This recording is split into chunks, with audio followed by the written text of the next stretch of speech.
Et là, Jean-Guilhem Daré, vous qui représentez le syndicat des indépendants, 3 millions de personnes en France, très vaste, hein, des patrons, des artisans, des avocats, les chauffeurs d'Uber, des livreaux, etc. Est-ce qu'on se pose des bonnes questions au travers de ces négociations ? En préambule, il faut peut-être déjà rappeler que effectivement, le président de la République, dans le cadre de la campagne électorale, avait promis une couverture chômage pour les indépendants. Couverture chômage que les indépendants n'ont jamais demandé. Pour une raison très simple, c'est qu'ils sont quand même conscients qu'une couverture chômage suppose des cotisations. Bien sûr, en plus, bien sûr.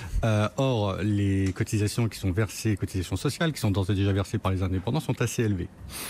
Bon, ensuite, le gouvernement a dit, écoutez, non, ne vous inquiétez pas, ça ne coûtera rien. Très bien, dont acte. Dans ces conditions, pourquoi pas. Et puis, effectivement, les choses étant ce qu'elles sont, l'IGAS, l'IGF passant par là, on a commencé à se poser des questions. Qui est-ce qu'on va couvrir? Pour quel montant? Dans quelles conditions?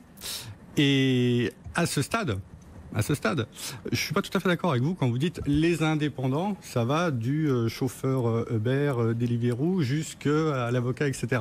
Alors, c'est vrai qu'en termes de statut, c'est vrai. Oui. Ok. Il ne reste pas moins que quand même, il y a des grands, comme le disait tout à l'heure Philippe Vivien, il y a des grands écarts de revenus et tout le monde n'est pas exposé de la même façon. Les écarts de revenus, le conducteur Uber qui vient de Seine-Saint-Denis, il n'est pas exposé de la même façon que le médecin qui a un cabinet en vue à Quimper ou ailleurs. Vous avez effectivement cette problématique, c'est-à-dire que certains indépendants, type les professions libérales, sont quasi insusceptibles de connaître une cessation d'activité non souhaitée. Bien entendu.